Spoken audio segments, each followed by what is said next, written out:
Praise the Lord, praise the Lord. महान परमेश्वराची स्तुती असो. आज आम्ही नेहम्याच्या जीवनाचा वृत्तांत पाहणार आहोत.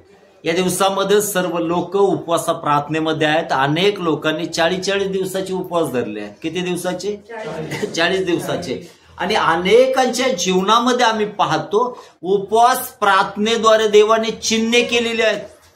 उपवास प्रार्थनेद्वारे देवाने अद्भुत कामे केलेली आहेत. अनेक ब्रदर लोकांचे, अनेक बहिणीच्या साक्ष्या आम्ही ऐकतो. त्यांची कुवत नसताना परमेश्वराच्या चरणाजवळ त्यांनी उपवास प्रार्थना केल्या आणि देवाने त्यांना वरिष्ठ स्थानावरच्या नोकऱ्या दिलेल्या आहेत. अनेकांच्या जीवनामध्ये आम्ही पाहतो अनेक जण, काही परिवारामधले विनाकारण जेलमध्ये असताना, खोट्या गुन्ह्यामध्ये, त्यांच्या बरोबर त्यांच्याकडे पैसा नव्हता, काही नव्हतं, परंतु अशा परिस्थितीमध्ये ज्यावेळेस या कुटुंबाने आपला भाव परमेश्वरावर टाकला आणि उपवास प्रार्थनेमध्ये वेळ दिला ना, त्या जेलमधून देखील परमेश्वराने त्यांना सोडलेला आहे. हालेलुया. म्हणून आमच्याही जीवनामध्ये आम्ही पाहतो की ज्यावेळेस आम्ही उपवास प्रार्थना करतो, देव अद्भुत कार्य आमच्या जीवनात करतो. म्हणून प्रत्येक कुटुंबातल्या प्रत्येक व्यक्तीने या दिवसामध्ये काय करायला पाहिजे? उपवास प्रार्थना करायला पाहिजे. अनेकदा आम्हाला त्याचं गांभीर्य नसतं. आम्ही सिंपल विश्वासणाऱ्याचं जीवन जगतो. आम्हाला आशीर्वाद हवे असतात, परंतु त्याग करायची किंवा कष्ट घ्यायची तयारी नसते. आणि अशा परिस्थितीमध्ये आमचं जीवन आशीर्वादाकडे जात नाही. आणि म्हणून आमच्या जीवनाला जोड कशाची असायला पाहिजे? तर विश्वासाबरोबर उपवासाने काय असायला पाहिजे? प्रार्थना. जर हे असेल ना, तर आमचं जीवन नक्कीच परमेश्वर काय करतो? ब्लेस करतो. पवित्र शास्त्रामध्ये एस्तेरच्या पुस्तकामध्ये आम्ही पाहतो एस्तेरने उपवास केले आणि काय घडलं? यहुदी लोकांचे प्राण वाचले. दानिएलने उपवास केले आणि काय घडलं? सिंहाच्या गुहेतून तो सुटला. त्यानंतर आम्ही पाहतो प्रभू येशूने उपवास केले, काय घडलं? परमेश्वर सैतानावर त्याला विजय दिला.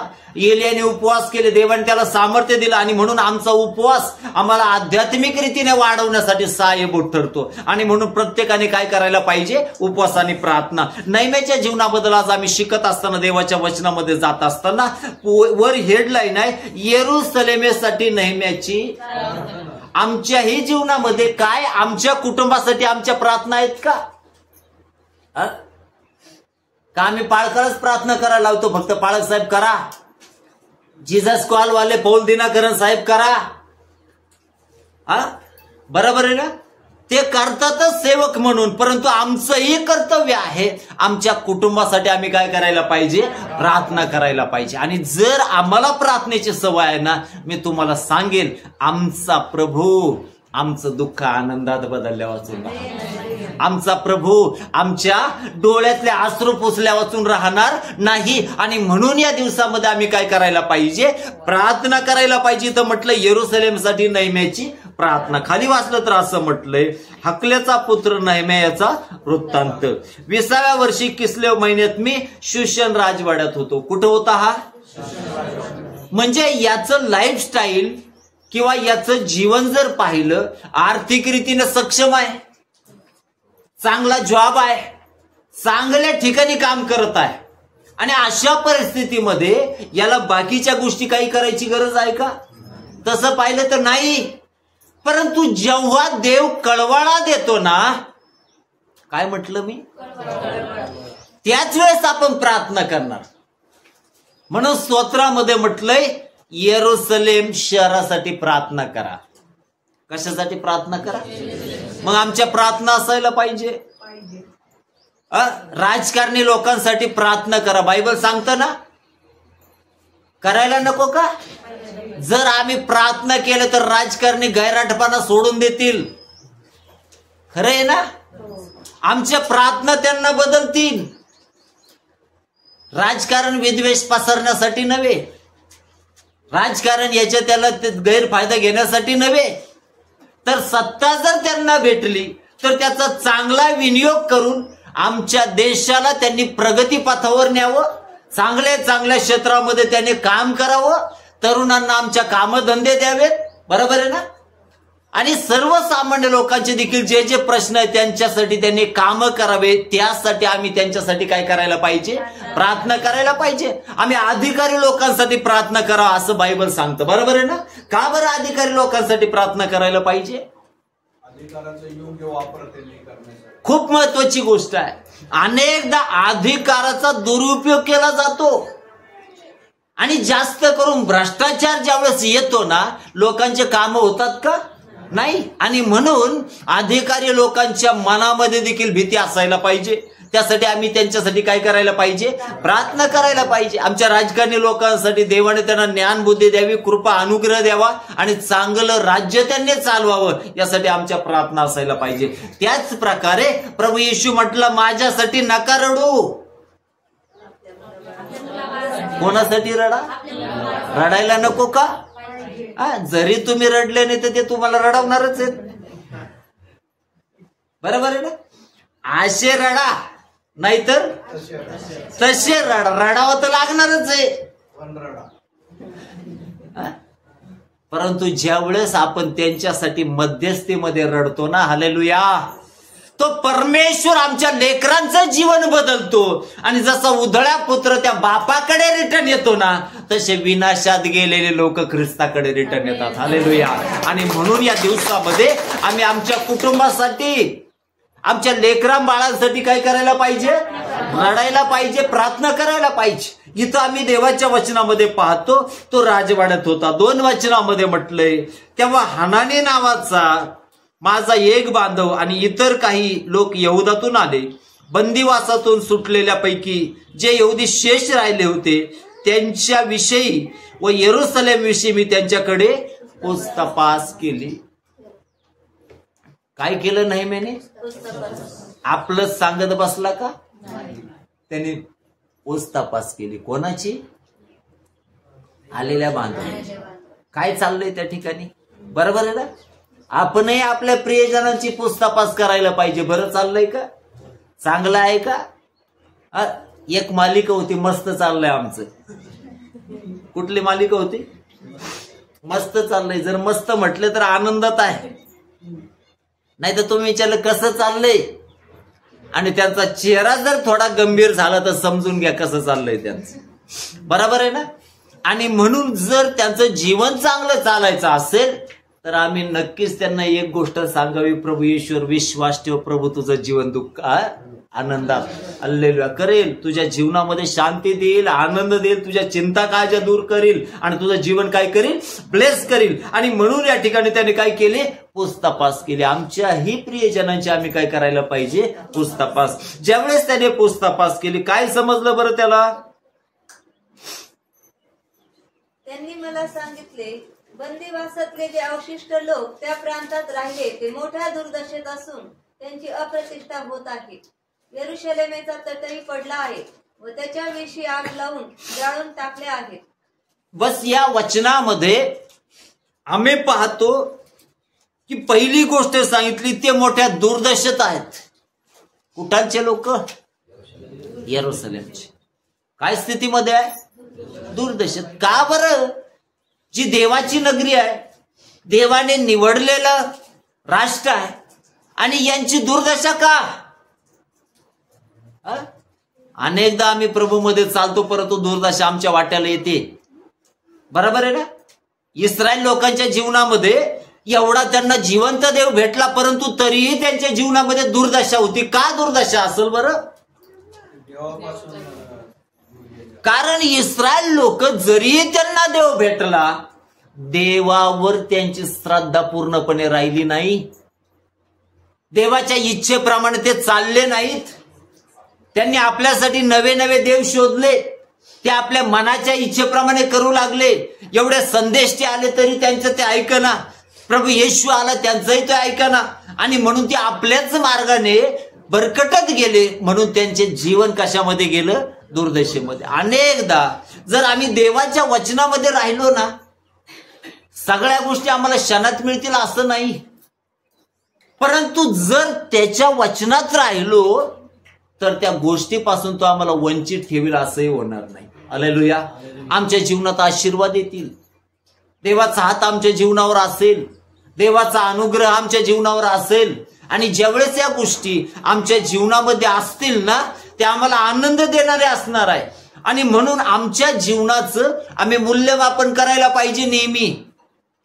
चर्चला आलं म्हणजे धार्मिक झालं का? नाही. चर्चला आल्यानंतर जर वचनामध्ये तुम्ही राहिले तर तुमच्या जीवनात आशीर्वाद येतील बरं का. नाहीतर केवळ येरझाऱ्या मारत राहिले तर आशीर्वाद येत नाही. पवित्र शास्त्रामध्ये योहान 9 मध्ये एक अभिवचन आहे आणि त्या ठिकाणी एक आंधळा व्यक्ती शिष्यांसमोर होता. शिष्यांनी विचारलं, हा कोणाच्या पापामुळे असा जन्माला आला? कोणाच्या पापामुळं? प्रभूने उत्तर दिलं, याच्या किंवा याच्या आईवडिलांच्या पापामुळे नव्हे, तर याच्या ठाई देवाचे गौरव प्रगट व्हावे म्हणून असा जन्माला आला. 2 प्रकार आहेत बरं का. काही काही वेळेस दुर्दशा आमच्या पापामुळे पण येते, बरोबर आहे ना. परंतु तेवढं असताना देखील तो परमेश्वराच्या सानिध्यात होता म्हणून त्याचं अंधत्व गेलं बरं का. बरोबर आहे ना. म्हणून आमच्या जीवनामध्ये आम्ही ज्या ज्या वेळेस जातो आम्ही कोणाच्या सानिध्यात असायला पाहिजे? परमेश्वराच्या. आणि म्हणून म्हटलंय स्तोत्र 91 वचन वाचा पटकन. काय आहे ते वचन? बरोबर आहे ना. म्हणून गुप्तस्थल काय आहे? परात्पराचं गुप्तस्थल काय आहे? आमची प्रार्थनेची जागा, आम्ही त्याच्या सानिध्यात बसणं, हे परमेश्वराचं काय आहे? गुप्तस्थल आहे. आणि त्याच्याबद्दल देवाचं वचन सांगतं, जो परात्पराच्या गुप्तस्थली बसतो तो सर्व समर्थाच्या सावलीत राहील. आमचंही जीवन सावलीत असेल परंतु आम्ही निरंतर त्याच्या सानिध्यात असणं गरजेचं आहे. आणि म्हणून या वचनामध्ये पहिली गोष्ट म्हटली, त्या ठिकाणी त्याने सांगितलं ते लोक कशामध्ये आहेत? मोठ्या छोट्या दुर्दशेत नव्हे तर मोठ्या दुर्दशेत आहेत. पुढं काय म्हटलंय? आणि त्यांची अप्रतिष्ठा होत आहे. दुसरी गोष्ट काय सांगितली? अप्रतिष्ठा होत आहे. इस्रायल लोकांना अपयश केव्हा मिळायचं माहितीये का? ज्यावेळेस ते पाप करायचे. अपयश केव्हा यायचं? ज्यावेळेस पाप करायचे. ज्यावेळेस ते देवाला सोडायचे त्यावेळेस त्यांच्या जीवनात काय यायचं? समजलं ना. अप्रतिष्ठा व्हायची त्यांची, त्यांना हार मानावं लागायची आणि लोक त्यांच्यावर विजयी व्हायचे.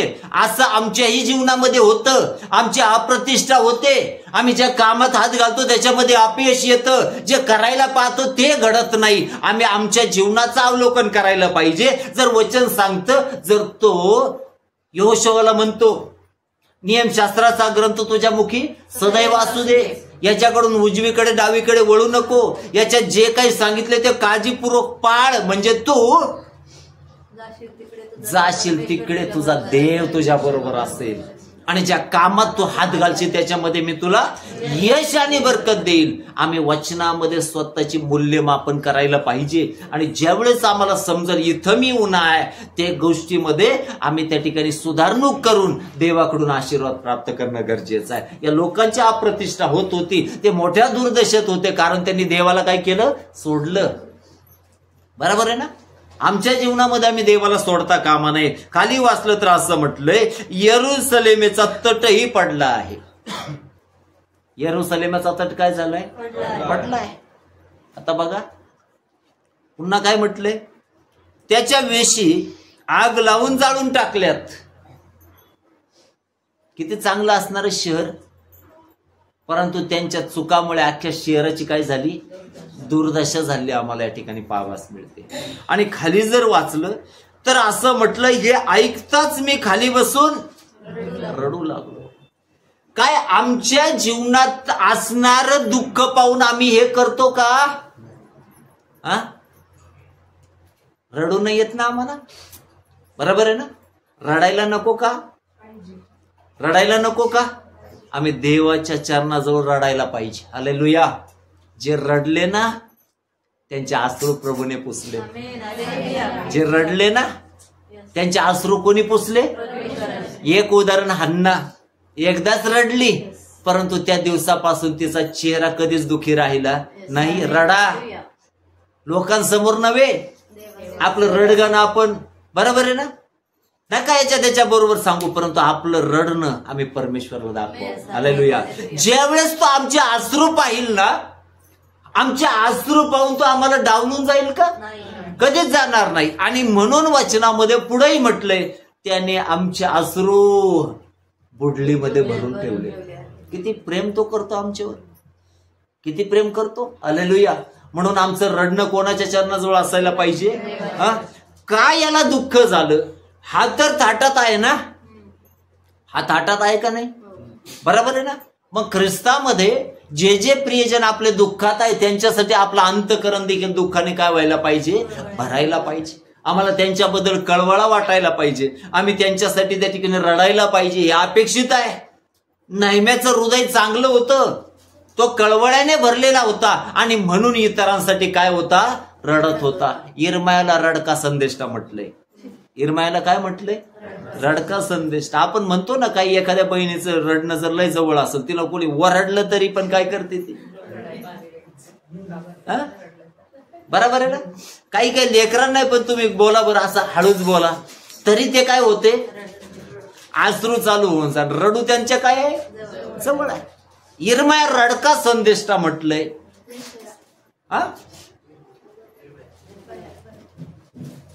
थांब थोडं. Praise Lord. इर्मायाला काय म्हटलंय? रडका संदेष्टा. काही झालं तर तो काय करायचा? रडायचा. आपलं मनोगत कोणासमोर सादर करायचा? परमेश्वर. प्रत्येक गोष्टीला तो देवासमोर जायचा. आणि म्हणून त्याला काय म्हटलंय? तो म्हणतो, माझं मस्तक अश्रूचा संचय असतं तर, हे सगळंच पाण्याने भरलं असतं तर, बरोबर आहे ना. काय केलं असतं? कंटिन्यू रडला असता. काही काही वेळेला आपण पाहतो, काही वेळेला आपण रडतो, अश्रू संपून जातात का नाही? पाणी संपून जातं डोळ्यातलं. येतं का पाणी? इतका रडायचा तो संदेष्टा. केव्हा रडू येतं माहितीये का? केव्हा रडू येतं? रडणं दोन प्रकारचं आहे. एक रडणं दाखवण्यासाठी आणि दुसरं रडणं मनापासून झालेल्या दुःखासाठी. बरोबर आहे ना. जेवढं तुम्ही देवाच्या क्लोज असाल ना, समजून घ्या, जेवढं कोणाच्या? देवाच्या जवळ असाल ना, तेवढं तुमचं रडू जवळ असणार. बरं का? समजलं का? बरोबर आहे ना. काही वेळेस तुम्हाला असा अनुभव येतो का, ज्यावेळेस तुम्ही देवाच्या सानिध्यामध्ये असता आणि अशा समयामध्ये ज्यावेळेस स्तुती आराधना चालते किंवा आपण प्रार्थनेमध्ये असतो, आपोआप डोळ्यातून अश्रू चालू होतात. किती जणांना अनुभव आलाय असा? बघा, किती जणांना. थांबतात का ते अश्रू? रुमालाही लावलं तर थांबतात का? चालूच राहतात आपोआप. काय आहे ते? देवाच्या जवळ असणं आहे. आणि जेवढा आपण देवाच्या जवळ जातो ना, तेवढा कळवळा तो काय करतो? आमच्या ठाई निर्माण करतो. केव्हा आम्ही देवाच्या जवळ जातो? उपासाच्या काळामध्ये फक्त उपाशी बसत राहू नका, देवाच्या सान्निध्यात असा. बरोबर आहे ना. त्याला देवाच्या जवळ असणं म्हटलंय. बरोबर आहे. या वचनामध्ये जर आम्ही पाहिलं तर खाली म्हटलंय, त्यांची अप्रतिष्ठा झाली. हे ऐकताच मी खाली बसून काय करू लागलो? रडू लागलो. या दिवसात रडा. आपल्या कुटुंबासाठी रडा, आपल्या लेकरा बाळासाठी रडा. बरोबर आहे ना. पश्चाताप करत असताना रडा. ते रडणं तुमचं जीवन बदलणारं ठरणार. खाली जर वाचलं तर असं म्हटलंय, आणि बरेच दिवस मी विलाप करत राहिलो. किती दिवस? जेवढं दुःख आहे ना, ते प्रगट करायला पाहिजे. बाळकाने सांगितलं पश्चाताप करा. बरोबर आहे ना. एका मिनिटात पश्चाताप होऊन जातोय. कसा? प्रभू आमच्या सर्व चुकांच्या, अपराधांचे, पापांचे, अमुक तमुक सगळ्यांची क्षमा करून टाक. झाला पश्चाताप. याच्या डोळ्यातूनही पाणी नाही आलं ना, याच्या अंतःकरणातून काही आलंय? काहीच नाही झालं. पश्चाताप करून मोकळा झाला. बरोबर आहे ना. हा बरेच दिवस काय करीत राहिला? विलाप करत राहिला. विलाप करत राहिला. बरोबर आहे ना. आमच्या जीवनात हे असायला पाहिजे. अनेकदा आम्हाला या गोष्टीचं त्या ठिकाणी आम्ही करत नाही, परंतु या गोष्टी आम्हाला देवाच्या जवळ घेऊन जाणाऱ्या आहे. लक्षपूर्वक ऐका. या गोष्टी आम्हाला आशीर्वादाकडे घेऊन जाणार आहे. हालेलुया. इथं हा नेहम्या रडत आहे. परंतु याचं रडणं ज्या वेळेस देवाने पाहिलं ना, ही सगळी परिस्थिती परमेश्वराने त्याच्या रडण्याद्वारे बदलली. हालेलुया. ज्यावेळेस आम्ही रडतो देवाच्या चरणाजवळ, आमच्या कुटुंबाची सगळी परिस्थिती तो बदलल्या वाचून राहत नाही. हालेलुया. म्हणून यासाठी आम्ही काय करायला पाहिजे? रडणं अपेक्षित आहे. इथं खाली वाचलं तर असं म्हटलंय, बरेच दिवस त्याने काय केला? विलाप केला. पुढं म्हटलंय, विलाप करीत राहिलो आणि मी उपवास करून स्वर्गीय देवाची काय केली? पहिलं रडला, बरोबर आहे ना. नंतर बरेच दिवस काय केला? विलाप केला. नंतर काय केली? उपवास करून स्वर्गीच्या देवाची. आपला कार्यक्रम कसा आहे?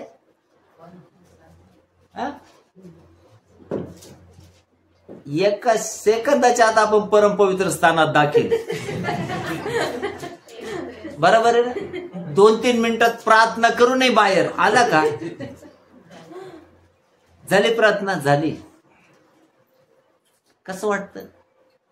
कसं वाटतं? हालेलुया. गरजेचं नाही का प्रार्थना?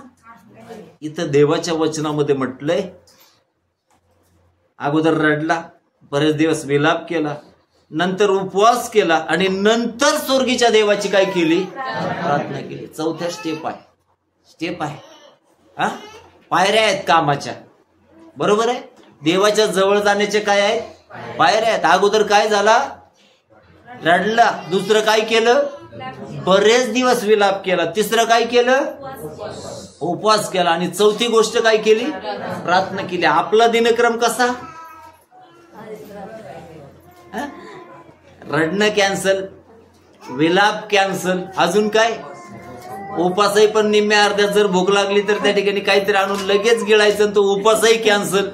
आणि प्रार्थनेला काय वेळ लागतोय? त्याला उचलली जीभ का?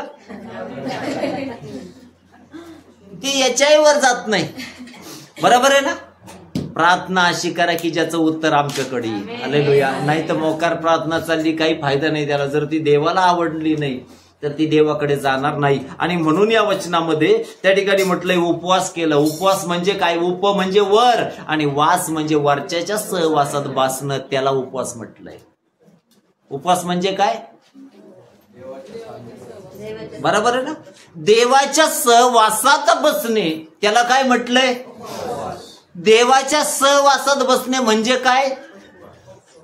प्रार्थना करत बसणे. बरोबर ना. बरोबर आहे ना. त्याच्या सहवासात मग आपण असं जाऊन बसणार आहे निवांत, सहवासात बसलोय. बरोबर आहे ना. त्याच्या सहवासात बसणे, त्याला काय म्हटलंय? उपवास. काही जण फक्त उपाशी राहायचा कार्यक्रम करतात. कशाचा? उपाशी राहायचा.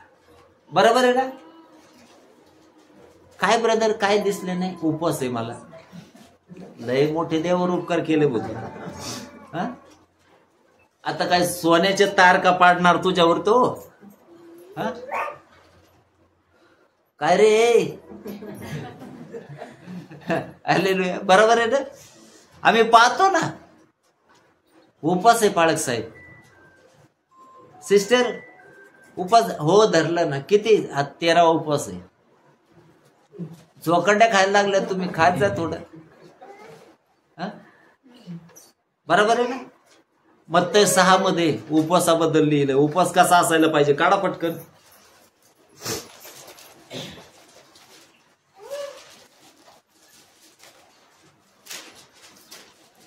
सापडलं का?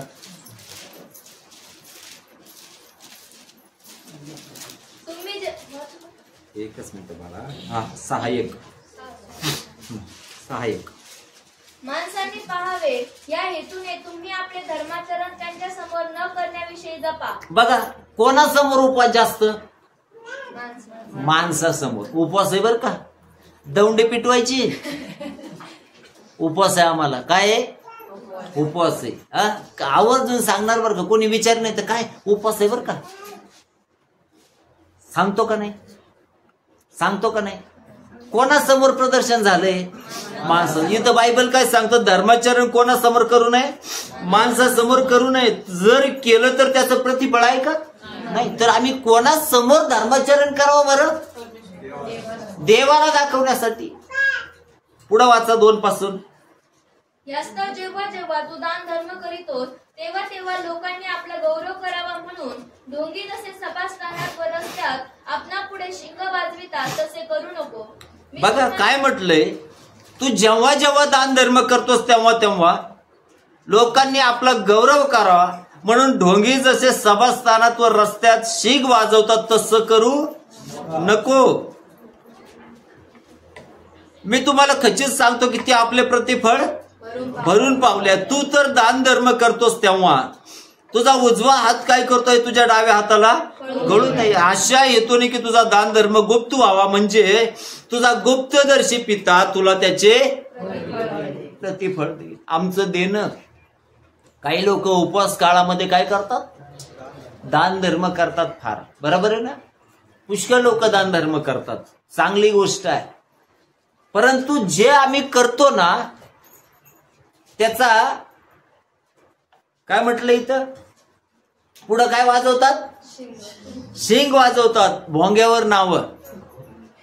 अमुक ब्रदरनी एवढे एवढे दिले, अमुक सिस्टरनी एवढे दिले, अंकलनी एवढे दिले, आंटीनी एवढे दिले. ऐकायला बरं वाटतं ना, बरोबर आहे ना, ऐकायला काय वाटतं. काही काही वेळेस काही जण हातामध्ये काहीतरी अमाऊंट देतात, ते म्हणतात सांगूही नका, सांगूही नका. काही म्हणतात आमचं नाव लावा बरं का त्या चर्चवर. अरे काय 7-12 लावायला लावतो, त्याच्यावर लावून टाक, झंझटच नको. बरोबर आहे ना, बरोबर आहे ना. काहींनी काही मदत केली की त्या विटावर नाव करतो का सिमेंटच्या गोणीत तुझ्या नावाचं काही करतो. मजा आहे का त्याच्यामध्ये.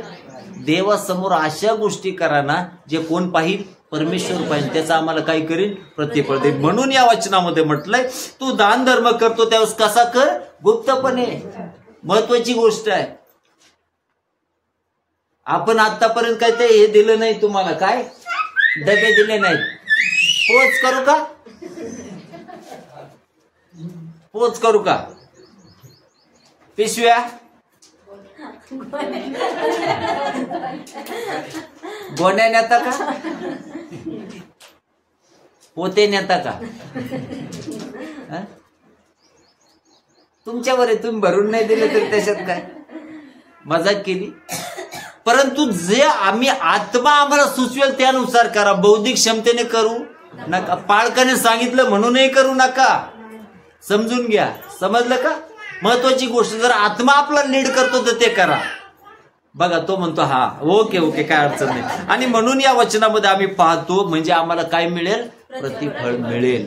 काय प्रतिफळ आहे, देव मोठं प्रतिफळ देतो. खाली वाचा 5 पासून. तसेच जेव्हा जेव्हा तुम्ही प्रार्थना करीता तेव्हा तेव्हा ढोंग्यांसारखी असू नका, कारण लोकांनी आपणास पाहावे म्हणून सभास्थानात व चव्हाट्यावर उभे राहून प्रार्थना करणे त्यांस आवडते. मी तुम्हाला खचित सांगतो की ते आपले प्रतिफळ भरून पावले आहे. आता बघा वचनामध्ये काय म्हटलं इथं, तू जेव्हा जेव्हा प्रार्थना करतोस तेव्हा, म्हणजे प्रार्थना करण्यात आहे ढोंगी, प्रार्थना करण्यात काय ढोंग आहे. करतात ना काही जण, बरोबर आहे ना. त्यांना एकांतात प्रार्थना जमणार, परंतु 4 चौघात जर आली ना ती कमी आवाजात जमणार. त्यांचं ध्येय हे राहतं जेवढ्या आसपास आहे तेवढ्या लोकांपर्यंत माझं काय जायला पाहिजे, आवाज जायला पाहिजे. ती प्रार्थना देवाकडे जावो अथवा नका का जायना, परंतु मी प्रार्थना करतो हे सगळ्यांना काय व्हायला पाहिजे, समजायला पाहिजे. आता मला सांगा, जगाला जर आम्ही दाखवलं की मी किती प्रार्थना करतो, ते काय प्रतिफळ देणार आहे का आपल्याला. परंतु आमची प्रार्थना ज्या दिवशी देव ऐकेल ना तो आम्हाला प्रतिफळ देईल. हालेलुया. म्हणून या दिवसामध्ये काय करता कामा नये, ढोंग्यासारखी आमची प्रार्थना असता कामा नये. बरोबर आहे ना. काही काही लोकांना अशा प्रकारचं करायला आवडतं. 2 प्रार्थना करणारे देवाच्या चरणाजवळ गेले, बरोबर आहे, मंदिराकडे गेले आणि त्यांनी एकाने बाहू उभारून केलं. बाहू उभारून काय होतं, लय धार्मिक असल्याचं प्रमाण आहे. तो काय म्हटला, मी पुष्कळ काय करतो, पुष्कळ दान धर्म करतो. अहो पाळक साहेब काय सांगू, आमच्या घरामध्ये पाळक असं टळतच नाही. सकाळी 1 पाळक, दुपारी 1 पाळक, संध्याकाळी एक पाळक. किती दिले सिस्टर त्याला? गुप्तदान धर्म होता तो. ते काही विचारू नका. बरोबर आहे ना? नाही तर असं एवढं तरी द्या, पुन्हा त्यांचा यायचं झंझट मिटेल. बरोबर आहे ना? आपण खेळत नाही का पाळकांशी? आपण पाळक खेळतो का नाही? व्यवस्था मोडतो का नाही आपण? बरोबर आहे ना? चुकीची गोष्ट आहे.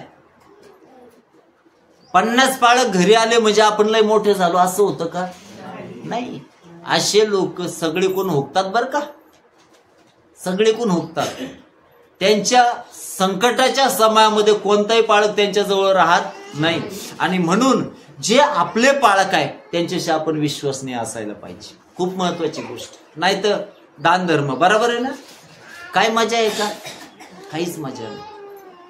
खाली जर पाहिलं तर आम्ही पाहतो, तो म्हणतो मी पुष्कळ दान धर्म करतो, मी पुष्कळ उपास तापास करतो. म्हटलं का नाही? हा? काय म्हटलं तो? आठवड्यातून 2दा उपवास करणार आहे. त्यांनी तर पराक्रमच केला. आठवड्यातून 2दा म्हटले, वर्षाचे किती झाले त्याचे? वर्षाचे किती झाले?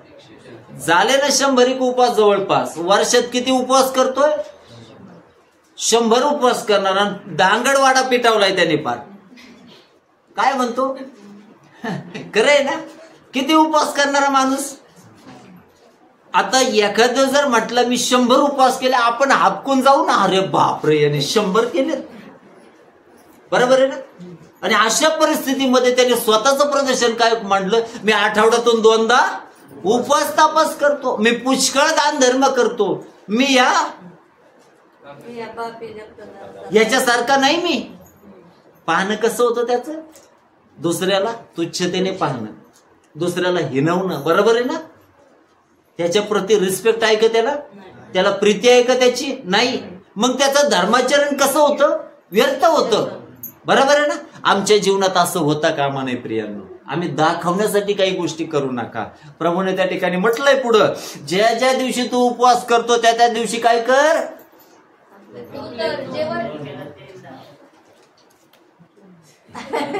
काय पाणीच मारू का घेऊन? मारू का थोडं? आपलं तोंड काय कर? का म्हटला प्रभू?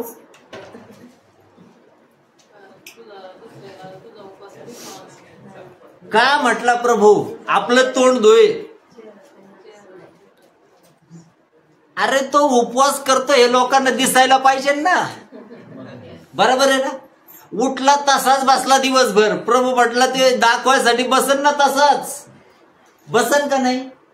काही काही उपवासामध्ये चेहरे कसे करतात आपले? विद्रूप करतात. एकदम गळून गेले, त्यांच्या पोटात अन्नाचा कण नाही, पाण्याचं काही नाही. आपलं वाटतं मरायला लागलाय का हा? हे दर्शवण्यासाठी प्रभू उपवास करा म्हटला का? नाही ना. मग आम्ही पाहतो त्या ठिकाणी एवढं विद्रूप तोंड करतो. म्हणून प्रभू म्हटला सकाळी उठल्यावर आपलं तोंड काय कर? नीट. म्हणजे 4 लोकांना तुझ्याकडे पाहायला बरं वाटत. नाही तर त्या ठिकाणी बघा याच तोंड गळून गेलंय, समोरच्याला दुसरा आलाय, त्याला उपवास धरायचा, तो पडेल कसं काय व्हायचं आपलं? त्याला ऊर्जा मिळेल का उपवास करायला? बरोबर आहे ना? म्हणून प्रभू काय म्हटलं? आपलं तोंड. नाही तर दिवसभर हा तसंच राहिला असता. काय केलंय? काय? उपवास. बरोबर आहे ना? वरून म्हटलं आपल्या डोक्याला जेल लाव, केस टाईट होतील त्यांनी. बरोबर आहे ना? काय लाव? तेल लाव. म्हणजे कसं दिसतं तेल लावल्यावर? तुम्ही पाहिलं ना, काही काही वेळेस आंघोळ करा, तेल न लावता फिरा बरं. बुरका फटाक पडून जातोय माणूस. बरोबर आहे ना? वरून धुळीमध्ये चक्कर मारून येऊ द्या त्याला, कसा होतो तो? ओळखूच येत नाही तो. खरं वास्तव आहे. म्हणून प्रभूने किती काळजी घेतली. तो म्हटलं अगोदर तोंड धु, नंतर डोक्याला काय लाव. किती काळजी घ्यावी. काय शिकवतोय प्रभू तू. धन्यवाद म्हणा त्याला. बरोबर आहे ना? का बेटी बेड टीवाले आहे का कोणी? त्यांनी पण तोंड धुतलं बरं होईल. महत्वाची गोष्ट नाही का? प्रभू साध्या सुद्धा गोष्टी सांगतो. आपलं तोंड धुई, आपल्या डोक्याला काय लाव? तेल लाव. आपण करायला पाहिजे. आपण उपाशी आहो असं लोकांना दाखवू नका. देवाच्या सानिध्यात जा. तुमचा उपास देवाला आवडणारा असायला पाहिजे. हालेलुया. म्हणून या ठिकाणी खाली वचनामध्ये म्हटलंय की तू उपवास करतो तेव्हा लोकांना पाहावे तसे नव्हे, तर जेव्हा जेव्हा प्रार्थना करतोस तेव्हा आपल्या खोलीत जा. कुठं जा? या आठवड्यामध्ये मला तुमच्याकडून या साक्ष्या पाहिजेत. कुठल्या? मी रूम मध्ये जाऊन प्रार्थना केली. हालेलुया. देवाचा अनुभव मला आला. देवाचा अभिषेक माझ्या जीवनात आला. हालेलुया. ह्या साक्ष्य नकोत का? मी अधिक देवाच्या सामर्थ्याने भरलो. हालेलुया. ह्या साक्ष्य पाहिजेत. नाहीतर काय? उपवास धरला, दिवसभर उपाशी राहून फिरला, काहीच केलं नाही त्याने. काय उपयोग आहे का? काही मिळेल का त्याने? नाही मिळणार. आणि म्हणून हे असं आपलं व्यर्थ होता कामा नये. पुढं जर वाचलं तर 7 वचन वाचा. तुम्ही प्रार्थना करीता तेव्हा परराष्ट्रीयांसारखी व्यर्थ बडबड करू नका.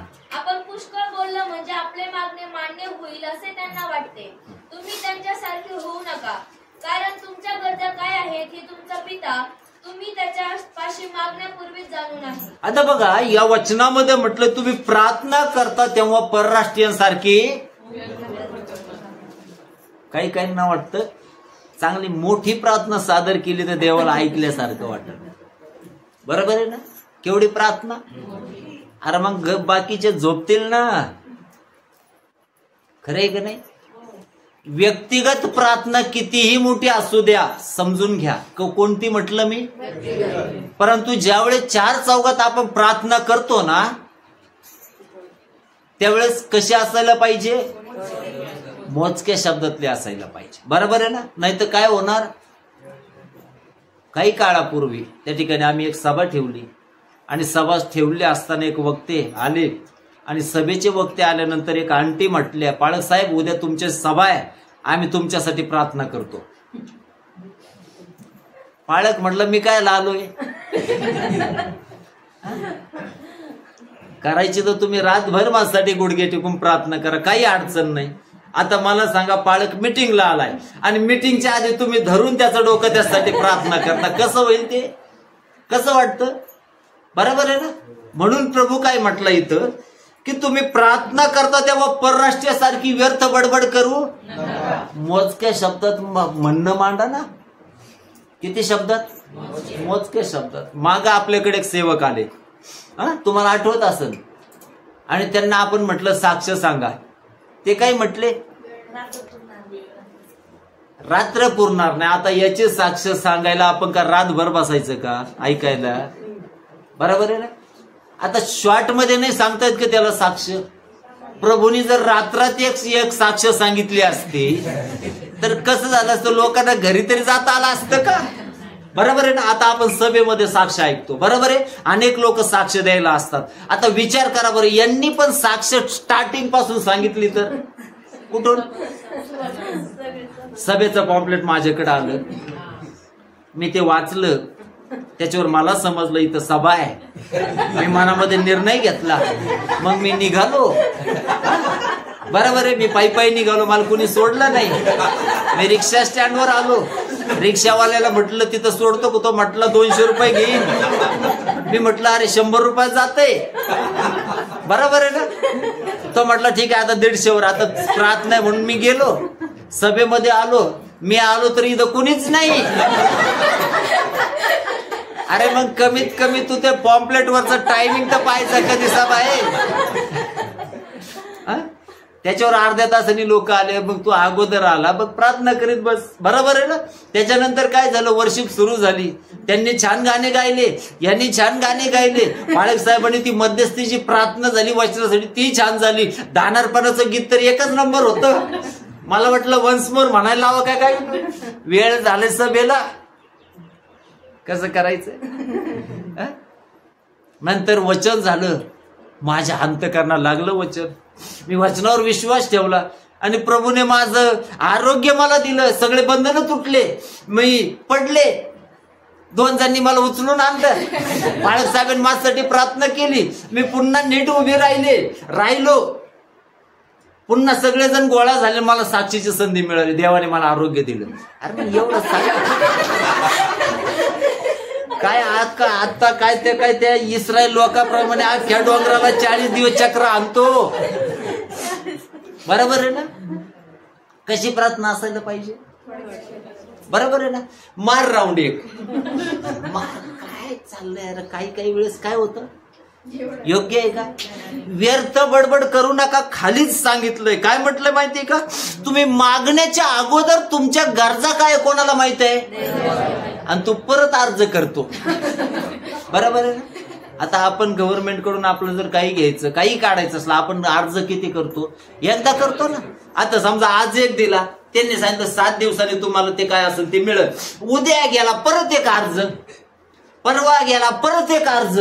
असे काय 7-8 अर्ज पाठवले का तुला 4-4 कुपन देणार आहे? तो एकच देणार आहे ना. मग अर्ज कसा?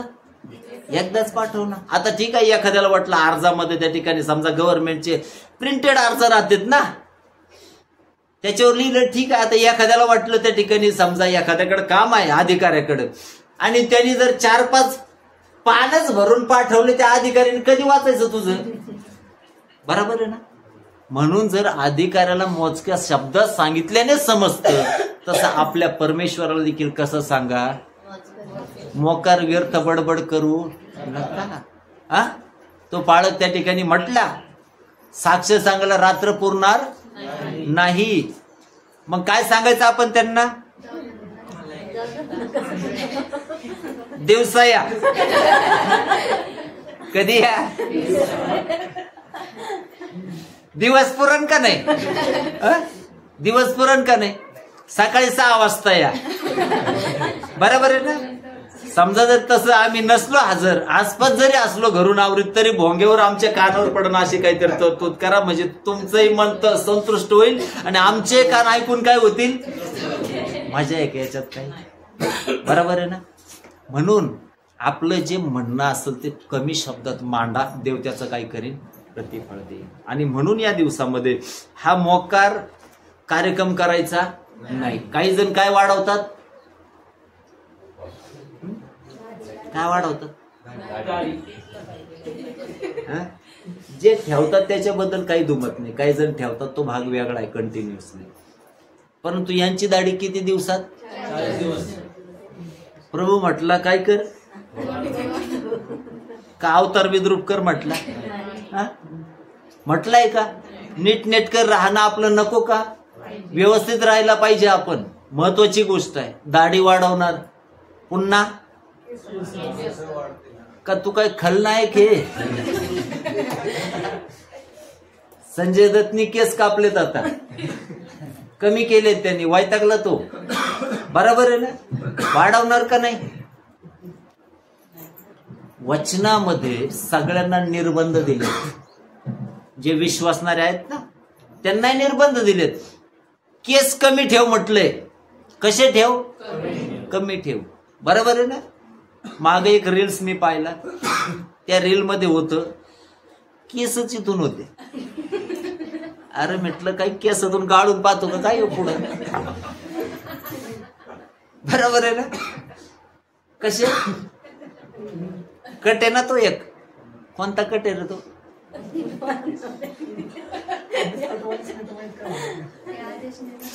अरे आदेश पुढे रे तो कट.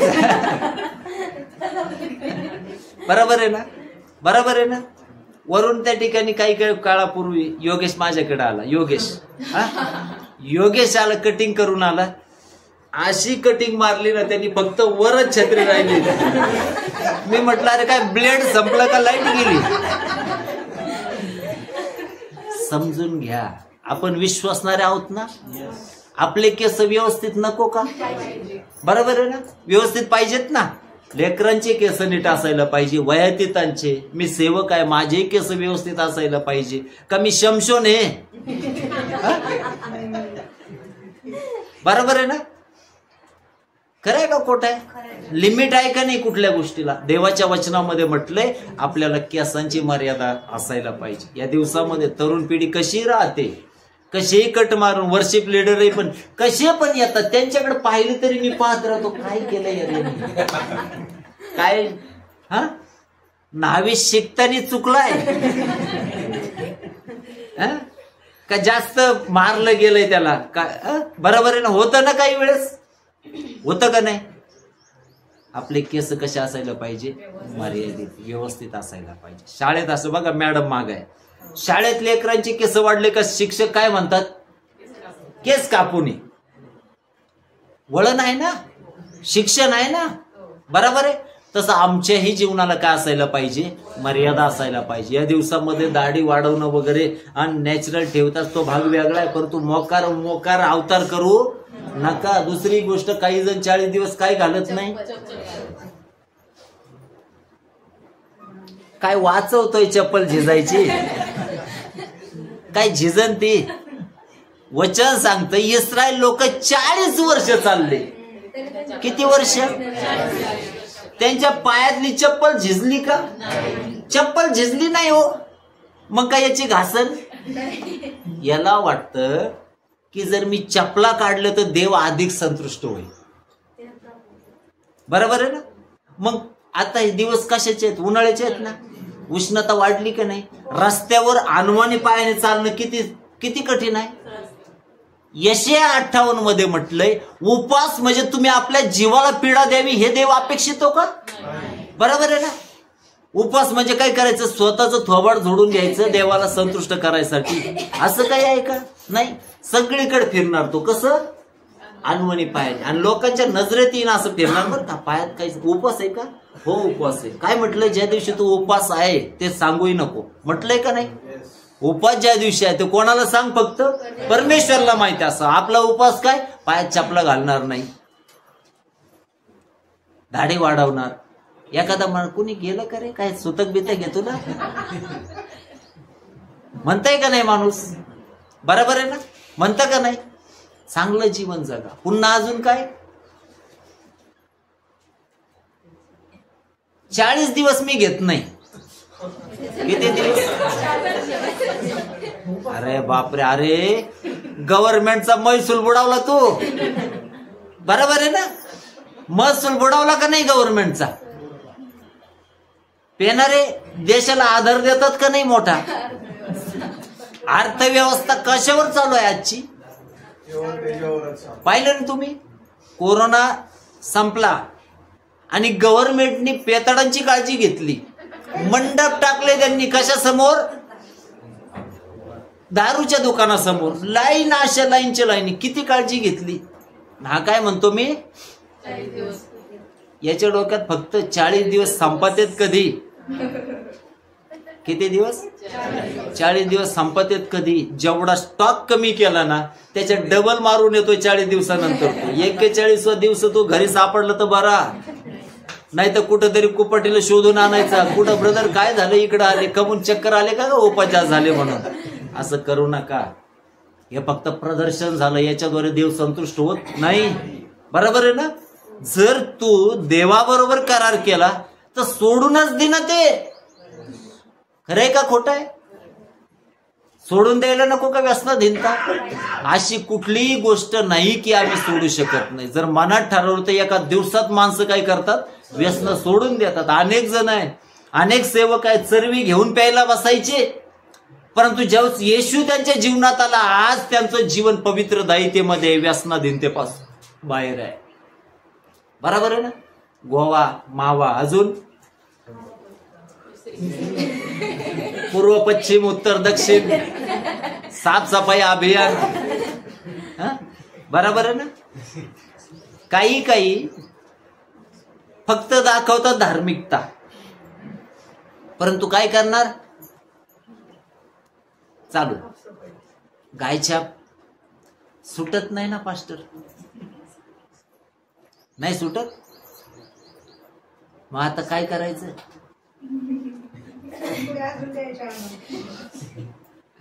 बरोबर आहे ना. सोडायला नको का त्याच्यापासून काही फायदा आहे का. गायछाप खाल्ल्याने काही फायदा होतोय, तब्येत बनती, असं काहीतरी होतंय, मेंदूला चालना मिळती, मेंदू टवटवीत होतो, फास्ट काम करायला लागतो, असं काही आहे का? नाही ना. मग कमून खातो माणूस, ठीक आहे ते खाय नका, काय अडचण नाही. परंतु अजून एक विषय महत्वाचा आहे, सिगरेट पिणारे बिड्या पिणारे यांचं काय शॉर्ट आहे भाऊ? हे बघा, आता पैसे देणार, धूर आत घेणार आणि तोच धूर बाहेर पाडणार. आता काय पोर खेळ हे का काय हे? कसा आहे कार्यक्रम? विचार करा बरं. हा, कसा आहे कार्यक्रम? काय कार्यक्रम आहे? मागे मी सांगितलं ना, विश्वासणाऱ्यात आहे बरं का या कोडी. बरोबर आहे ना? जनावराला जशा कोडी आहेत तशा विश्वासणाऱ्याला देखील थोड्या थोड्या काय आहेत? कोडी आहेत. बरोबर आहे ना? घोडेगावच्या बाजारात गेल्यानंतर त्या ठिकाणी लोक विचारतात, गाय जर पाहिली तर ती लात मारते का? लात मारली म्हणजे काय? ते दूध पिळू देत नाही. मग ते पाहावं लागतं ही गाय लात मारते का. जर खोडीची नसेल तर ती शेतकरी काय करतो? घेऊन जातो. तसं आमचा शेतकरी देखील येणारा एक दिवस नेण्यासाठी, आणि ज्या ज्या विश्वासणाऱ्यांना खोडी आहे, जे लात मारतात, जे धूर आत घेतात कानातून बाहेर, अरे काय कलाकार माणूस आहे यार, खरंच विचार करा. धूर आत ओढतोय, कानातून धूर, नाकातून धूर, तोंडातून धूर. अरे तू काय माणूस आहे का रेल्वे? विचार करा बरं, कसं वाटतंय बरं? मला वाटतं महाराष्ट्राची हास्य जत्रा पाहायची काही गरजच नाही. एखाद्याने असा कार्यक्रम सुरू केला का त्याच्याजवळ तुम्ही जाऊन बसा बरं, त्याला डोक्यातून दूर काढ.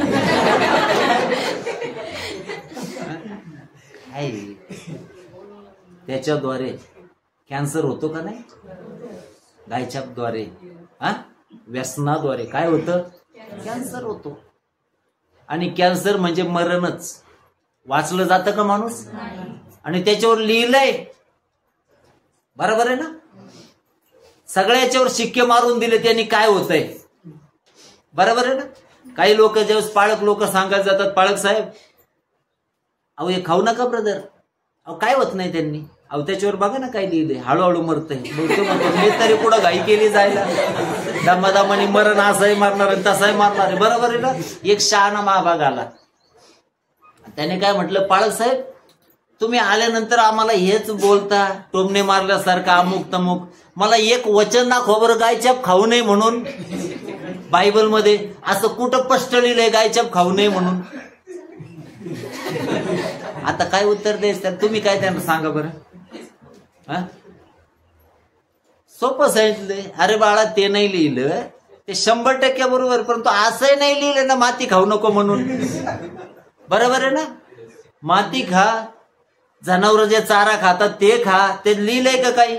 का असं काही आहे की ते जनावरांना वेगळं आपलं वेगळं? असं काही नाही. आपण भाज्या खातो का नाही? भाज्या खातो का नाही? काही जण म्हणतात ना गायछाप कशापासून आहे? झाडपाला आहे म्हणते, झाडपाला, बरोबर आहे ना? अरे मग झाडपालाच खायचं तर काँग्रेस खा ना, बरोबर आहे ना? कधी टेस्ट बदलन का? आपला गुण सोडील का? नाही सोडणार, बरोबर आहे ना? काही काही झाडपाला म्हणून काय करतात,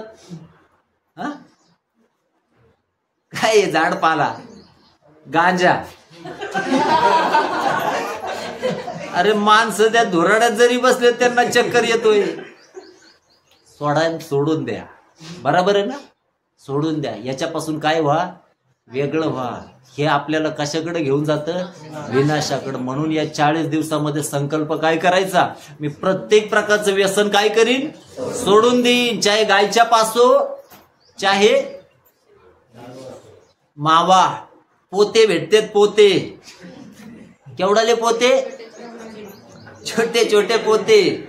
10 रुपयावालं पोत, 20 रुपयावालं पोत, 50 रुपयावालं पोत, बरोबर आहे ना? हा खातो आणि काय करतो? कुठे आहे का त्याला काही? कुठेही मनाला वाटत तिथं घाण, बरोबर आहे ना? चांगलं आहे का? काय फायदा आहे बरं त्याचा? सोडायला नको का? हे फक्त ख्रिस्ती व्यक्तीसाठी सांगतोय मी. मग जर ह्या सवय आमच्यामध्ये, देवाला कृपा मागा. देव ज्यावेळेस आम्हाला कृपा देईल त्यावेळेस व्यसनाधीनतेपासून आम्ही काय होऊ? वेगळे होऊ. म्हणून या वचनामध्ये म्हटलंय, तू उपवास करतो त्यावेळेस असं कर. बरोबर आहे ना? मग व्यसन काय करायचे? सोडून द्यायचे. विद्रूप चेहरा करायचा नाही, डोक्याला तेल लावायचं, सगळं व्यवस्थित देवाच्या वचनानुसार. इथं आम्ही नेहम्याच्या पुस्तकामध्ये पाहतो, तो नेहम्याने काय केलं?